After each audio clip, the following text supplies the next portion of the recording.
हम लोग जो भी किचन गार्डनिंग करने वाले हैं, हम किचन गार्डनिंग करने वालों को आम लोगों के मुकाबले 3 तरीके के फायदे होते हैं किचन गार्डनिंग करने से। किचन गार्डनिंग करने से आपका माइंड बिल्कुल फ्रेश रहता है। जब आपके गार्डन में नई सब्जी, नए फूल और नए फल आते हैं, माइंड बिल्कुल फ्रेश होने के साथ साथ आप बिल्कुल खुश रहते हैं। इसके अलावा किचन गार्डनिंग करने से आपकी बॉडी की भी काफ़ी हद तक एक्सरसाइज हो जाती है, इससे आप फिटफाट नजर आते हैं। लेकिन इन सबसे ज़्यादा बेहतर होता है आपके गार्डन में जो भी फल या सब्जियां ग्रो होती हैं वो ऑर्गेनिक ग्रो होती हैं, तो काफ़ी हद तक आपको थोड़ा बहुत ऑर्गेनिक खाने को मिल जाता है। मार्केट में मिलने वाली जहरीली सब्जियों से आप काफ़ी हद तक बचे रहते हैं। तो दोस्तों, आज की इस वीडियो में हम आप लोगों को बताएंगे कि आप अपने किचन गार्डन में घर पर आए शॉपिंग बैग में या फिर इस तरीके की बेकार पॉलीथीन में ढेर सारे पूरी फैमिली की जरूरत के हिसाब से ऑर्गेनिक आलू कैसे ग्रो कर सकते हैं। आज की इस वीडियो में आप लोगों को पूरी कंप्लीट जानकारी दी जाएगी कैसे आपको आलू ग्रो करना है और आपके आलू कब तक हार्वेस्ट के लिए तैयार हो जाते हैं। तो अगर आप लोग सीखना चाहते हैं कि आलू को आसानी से पॉली बैग में कैसे ग्रो कर सकते हैं, तो इसके लिए आपको आज की हमारी इस वीडियो को कंप्लीट देखना होगा। इसके अलावा अगर आपने अभी तक चैनल को सब्सक्राइब नहीं किया है तो चैनल को भी सब्सक्राइब कर लें। अगर आपको ये वीडियो पसंद आए तो वीडियो को लाइक करने के साथ शेयर जरूर करें। अगर आप लोगों को वीडियो पसंद नहीं आती है तो आप चाहें तो वीडियो को डिसलाइक भी कर सकते हैं। तो चलिए स्टार्ट करते हैं कि आलू घर पर कैसे ग्रो करें। नए आलू ग्रो करने के लिए आपको आलू के बीज की जरूरत पड़ेगी, यानी कि इस तरीके के आपको पुराने आलू की जरूरत पड़ेगी। तो इस तरीके के पुराने आलू आपको आपके लोकल एरिया के किसी भी मार्केट से मिल जाएंगे। लेकिन जो भी आप आलू ग्रो कर रहे हैं उसमें इस तरीके की स्प्राउटिंग शुरू होनी चाहिए, जिसको लोकल भाषा में आंखें निकलना कहते हैं। तो इस तरीके की आंखें अगर आलू के अंदर होंगी तब आपका आलू मिट्टी के अंदर जाने के बाद सड़ेगा नहीं, बल्कि जल्दी ग्रोथ स्टार्ट कर देगा। लेकिन अगर आपके आलू में इस तरीके की स्प्राउटिंग नहीं होगी तब आपका आलू मिट्टी के अंदर जाने के बाद गल सड़ जाएगा। इस तरीके की स्प्राउटिंग शुरू कराने के लिए आपको आलू को अंधेरे कमरे में 1-2 दिन के लिए डालना होगा। जैसे कि आप लोग हमारा ये आलू देख रहे हैं, इस तरीके की इस आलू में किसी भी तरह की कोई भी स्प्राउटिंग नजर नहीं आ रही है। तो इस तरीके के बिना स्प्राउट हुए आलू को आप अंधेरे कमरे में गीला करने के बाद डाल सकते हैं, या फिर इसको आप अखबार में लपेट करके भी अंधेरे कमरे में रख सकते हैं। इससे 4 से 6 दिन के बाद में अच्छी स्प्राउटिंग शुरू हो जाती है और उसके बाद आप आलू को ग्रो कर सकते हैं। अगर आप आलू को ग्रो करना चाहते हैं ऑर्गेनिक तरीके से तो इसके लिए आपको आलू को काट करके नहीं लगाना है। अगर आप आलू को काट करके लगाते हैं तब भी आपका आलू खराब हो जाएगा। लेकिन अगर आप काट करके लगाना चाहते हैं तो उसमें आपको फंगीसाइड का इस्तेमाल करना होता है, और आप फंगीसाइड इस्तेमाल नहीं करना चाहते हैं तो इसके लिए आपको डायरेक्टली पूरा आलू ही लगाना चाहिए। चलिए, अब हमारे पास जो बिना स्प्राउट आलू है, यानी कि जिनके अंदर आंखें नहीं है, उनको हम स्प्राउटिंग करा लेते हैं। तो स्प्राउटिंग स्टार्ट कराने के लिए यहाँ पर हमने ये छोटा सा प्लास्टिक का एक डिब्बा ले रखा है और इस डिब्बे में हमने कोकोपीट को डाल दिया है। कोकोपीट डालने के बाद चलिए आलू को बिछा लेते हैं। आलू बिछाने के बाद में हम वापस इसमें थोड़ा कोकोपीट से इन आलू को ढक देंगे और हल्का पानी छिड़क देंगे, और उसके बाद में इसको ऐसी जगह पर रख देंगे जहां पर सूरज की रोशनी ना पहुंचती हो, बल्कि हल्का फुल्का अंधेरा रहता हो, या फिर आप इसको चाहें तो कमरे के अंदर भी रख सकते हैं। तो इससे क्या होगा कि इसके अंदर जल्दी स्प्राउटिंग शुरू हो जाएगी। इसके अलावा अगर आप इसको कमरे में न रख करके डायरेक्टली धूप में रखते हैं तो इसकी स्प्राउटिंग तो शुरू होगी, लेकिन इसके साथ साथ जो पत्ते वाला एरिया है तो वो जल्दी ग्रो करेगा और जड़ें कम निकलेंगी। इसलिए आपको इसको अंधेरे कमरे में रखने के लिए कहा जा रहा है। तो हमने यहाँ पर आलू को अच्छे तरीके से ढक दिया है। अब हल्का सा पानी देंगे और उसके बाद में, जैसे कि मैं आपको बता चुका हूँ कि अंधेरे कमरे में इसको रखना है। इसके अलावा यहाँ पर एक बात का ये ध्यान रखें, स्प्राउटिंग शुरू करा रहे हैं या फिर स्प्राउटिंग शुरू होने के बाद में आलू को दूसरी जगह शिफ्ट कर रहे हैं, तब भी आपको आलू में पानी बहुत ही कम देना है। अगर आप आलू में पानी ज़्यादा देंगे तो आलू सड़ जाता है। इसके अलावा अगर सड़ा नहीं भी है तब भी आलू बनने के कम चांस रहते हैं। इस प्लास्टिक के डब्बे में आलू के बीज यानी कि पुराने आलू डाले हुए पूरे 5 दिन का समय हो चुका है। 5 दिन के बाद का ये रिजल्ट है। अब आप लोग देख सकते हैं हमने जो आलू डाले थे उसमें अच्छे हल्की सी स्प्राउटिंग शुरू हो चुकी है। यहाँ पर आप लोग देख सकते हैं बहुत ही अच्छे तरीके से स्प्राउटिंग होना शुरू हो चुकी है। यानी कि ये जो पुराने आलू थे जिनमें स्प्राउटिंग नहीं थी, उनके अंदर स्प्राउटिंग शुरू होने के बाद अब ये आलू के बीज बन चुके हैं। अब हम इनको आसानी से ग्रो कर सकते हैं मिट्टी में या फिर दूसरे किसी भी सॉइल मीडिया में। तो चलिए सभी को निकाल करके देखते हैं कि किस तरीके से आंखें यानी कि स्प्राउटिंग शुरू हुई है। तो लगभग सभी आलू के अंदर इसी तरीके से स्प्राउटिंग शुरू हो चुकी है। आलू सब तैयार हो चुके हैं, आलू के ये बीज बिल्कुल रेडी हैं। अब इनको हम चलिए लगा लेते हैं किसी भी पॉलीथीन बैग में या फिर जो भी शॉपिंग बैग होता है उसमें।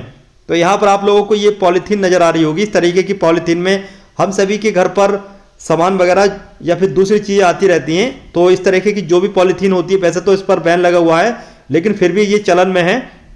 तो इनको इस्तेमाल करने के बाद हम फेंकने के बजाय 1-2 बार अपनी सब्जियां ग्रो करने में इस्तेमाल कर सकते हैं। तो चलिए इसके अंदर हम सॉइल मीडिया को भर लेते हैं। तो सॉइल मीडिया जो आलू को ग्रो करने के लिए होता है वो बहुत ही सॉफ्ट होना चाहिए। तो हमने 40% रेत, 30% वर्मी कंपोस्ट और 30% हमारे गार्डन की जो मिट्टी है उसमें मिक्स करने के बाद ये मिट्टी तैयार कर ली है। चलिए इसको हम पॉलीथीन बैग में भर लेते हैं। यहाँ पर ये एक बात यहाँ पर ध्यान रखना है कि जो भी आप आलू ग्रो कर रहे हैं उसको अगर आप हार्ड मिट्टी में, चिकनी काली मिट्टी में ग्रो करेंगे तब आलू बनने के चांस कम रहते हैं। आलू जो आसानी से ग्रो होता है, जो अच्छा साइज आता है, वो सॉफ्ट मिट्टी में आता है। इसलिए आलू ग्रो करें तो सॉफ्ट मिट्टी का इस्तेमाल करें। तो सॉफ्ट मिट्टी बनाने के लिए आप रेत का इस्तेमाल कर सकते हैं। हमारी मिट्टी थोड़ी हार्ड थी तो हमने उसमें थोड़ा रेत मिक्स कर लिया, लेकिन अगर आपके यहाँ की मिट्टी रेतीली है तब आप उसमें रेत इस्तेमाल ना करें। तो इस तरीके से हम जो भी सॉइल मीडिया तैयार किया है उसको हम इस पॉलीथीन बैग में इस तरीके से भर रहे हैं। अब बारी आती है कि आलू को ग्रो करने का जो मौसम होता है वो कब से कब तक का होता है। तो आलू को ग्रो करने का जो मौसम होता है वो होता है अक्टूबर लास्ट से लेकर के लास्ट दिसंबर तक, यानी कि आप इन महीनों के बीच में कभी भी आलू ग्रो कर सकते हैं। इसके अलावा आप अक्टूबर के स्टार्टिंग में भी आलू को लगा सकते हैं। यहाँ पर हमने मिट्टी अच्छे तरीके से भर ली है। अब बारी आती है आलू को लगाने की, यानी कि आलू के बीज को लगाने की। तो जो हमारे स्प्राउटेड हुए आलू हैं, चलिए उनको लगा लेते हैं। उनका तरीका देखते हैं कि कैसे उसको लगाना चाहिए। तो जो भी आप आलू लगा रहे हैं, तो जो भी स्प्राउटिंग वाला एरिया होता है आप उसको ऊपर रखें, और जो नीचे वाला एरिया होता है जहाँ पर स्प्राउटिंग नहीं है उसको आपको नीचे रखना है। तो ये जो पॉलीथीन बैग है इसमें हम एक आलू लगाएंगे। एक ही आलू से काफ़ी सारे आलू तैयार हो जाते हैं। अगर आप एक ही बैग में काफ़ी सारे आलू लगाएंगे तो इससे आपके पौधों की ग्रोथ अच्छे नहीं चल पाती है। तो चलिए इस स्प्राउट हुए आलू को हम लगा लेते हैं। तो इस तरीके से 20 सेंटर में 2 से 3 इंच की गहराई में आलू को लगा रहे हैं। आलू को ज़्यादा गहरा भी नहीं लगाना चाहिए। अगर आलू को ज़्यादा गहरा लगाएंगे तब भी आपका आलू मिट्टी के अंदर पड़े पड़े गल सड़ जाएगा। अब हमारी जो ये मिट्टी है काफ़ी नरम है, हल्की नमीदार है, तो हम चाहें तो पानी नहीं भी दे सकते, लेकिन थोड़ा थोड़ा पानी हम चलिए दे देते हैं। स्टार्टिंग में आपको पानी का बहुत ही ध्यान रखना है। अगर आपकी मिट्टी पूरी तरीके से गीली है, जैसे कि हमारी ये मिट्टी है, तो लेकिन अगर आपकी मिट्टी पूरी तरीके से ड्राई है तब आप थोड़ा सा पानी दे सकते हैं। लेकिन आलू को ग्रो करने के लिए बेहतर यह है कि हल्की मिट्टी गीली होनी चाहिए, उसमें ही स्प्राउटिंग शुरू हो जाती है। उसके बाद 8 दिन के बाद पानी देना चाहिए जब स्प्राउटिंग शुरू हो जाए। तो यहाँ पर हमने 3 इन पॉलीथीन बैग में आलू को लगा लिया है, और आलू को हमने ऐसी जगह पर रखा हुआ है जहाँ पर डायरेक्ट पूरा दिन की धूप आती हो। चलिए आने वाले समय में देखते हैं कि हमारे इन आलू की ग्रोथ कैसे चलती है, कब तक ये हार्वेस्टिंग के लिए तैयार हो जाते हैं। इसके अलावा कब और कौन सा फर्टिलाइजर हमें इस्तेमाल करना है अच्छी फ्रूटिंग के लिए। घर पर बेकार पड़े पॉलीथीन बैग में आलू को ग्रो किए हुए पूरे 5 दिन का समय हो चुका है। 5 दिन के बाद का ये रिजल्ट है। अब आपको आलू की जो मिट्टी है वो गीली गीली नजर आ रही होगी। तो हमने अभी तक पानी नहीं दिया है, बल्कि बारिश होने की वजह से मिट्टी आप लोगों को गीली गीली नजर आ रही होगी। यहाँ पर आप लोगों को रिजल्ट दिख रहा होगा कि बहुत ही अच्छे तरीके से स्प्राउटिंग शुरू हो चुकी है। तो चलिए आने वाले समय में देखते हैं कि कब तक हमारे इन आलू की ग्रोथ और अच्छी चलती है। इन पॉलीथीन बैग में आलू को ग्रो किए हुए पूरे 15 दिन का समय हो चुका है। 15 दिन के बाद का यह रिजल्ट है। अब आप लोग देख सकते हैं हमारे आलू के जो पौधे हैं कितने अच्छे तरीके से ग्रोथ कर रहे हैं। आलू के ये पौधे एकदम ग्रीन और हेल्थी है। बहुत ही अच्छे तरीके से इनकी ग्रोथ चल रही है। आलू को ग्रो होने के लिए डायरेक्टली इसको धूप मिलना चाहिए, तभी अच्छे तरीके से ग्रोथ चलती है। आलू के ये पौधे बिल्कुल आपको ग्रीन और हेल्थी नजर आ रहे होंगे। घर की छत पर किचन गार्डन में ऑर्गेनिक तरीके से आलू को ग्रो करते हुए पूरे 1 महीना 10 दिन का समय हो चुका है। 1 महीना 10 दिन के बाद का ये रिजल्ट है। अब हमारे ये पौधे पहले से काफ़ी बड़े हो चुके हैं, काफ़ी ग्रीन और हेल्थी हैं। अब आलू जो है वो बनने की प्रक्रिया मिट्टी के अंदर शुरू हो चुकी होगी। तो आलू की जो ग्रोथ है वो अच्छी तरीके से चले, आलू बड़े बड़े बने, तो इसके लिए हमें समय समय पर ऑर्गेनिक फर्टिलाइजर भी इस्तेमाल करते रहना होगा। ऑर्गेनिक फर्टिलाइजर में आप चाहें तो गोबर की खाद, वर्मी कंपोस्ट या फिर सरसों की खली का लिक्विड फर्टिलाइजर इस्तेमाल कर सकते हैं। और अब आप लोग देख सकते हैं जो मिट्टी है वो बिल्कुल ड्राई हो चुकी है। हल्की मिट्टी इस तरीके से ही आपको ड्राई होने के बाद पानी देना होता है, या फिर जो भी खाद है इस तरीके से जब मिट्टी ड्राई हो जाए उसके बाद ही देना चाहिए, तभी अच्छा रिजल्ट मिलता है।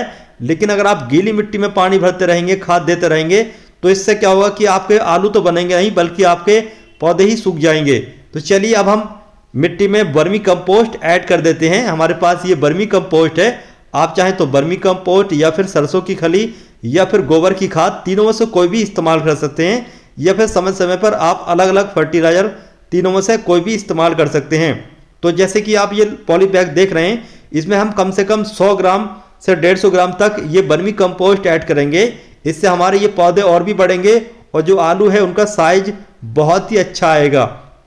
तो इसी तरीके से हम तीनों इन ग्रो बैग में यानी कि इन पॉलीथीन बैग में वर्मी कंपोस्ट को ऐड कर देते हैं। वर्मी कंपोस्ट ऐड करने के बाद हमें पानी भी देना चाहिए, जिससे कि वर्मी कंपोस्ट का जो असर है वो तुरंत पौधे की जड़ों तक पहुंचे और पौधे को जल्दी खाद मिल जाए और पौधा अपनी ग्रोथ को बढ़ाने लगे। तो यहाँ पर हमने तीनों में ये खाद ऐड कर दी है। अब चलिए पानी दे देते हैं। जैसे कि मैं आपको कई बार बता चुका हूँ कि पानी बहुत ही कम देना है, पानी ज़्यादा देने से आपके पौधे खराब हो सकते हैं, तो इसलिए आपको पानी बहुत ही कम देना है सभी पौधों में। तो चलिए हमने यहाँ पर तीनों में खाद देने के बाद में पानी भी ऐड कर दिया है और आने वाले समय में देखते हैं कि कब तक ये आलू हार्वेस्टिंग के लिए तैयार होते हैं। और दोस्तों ये है फाइनल अपडेट।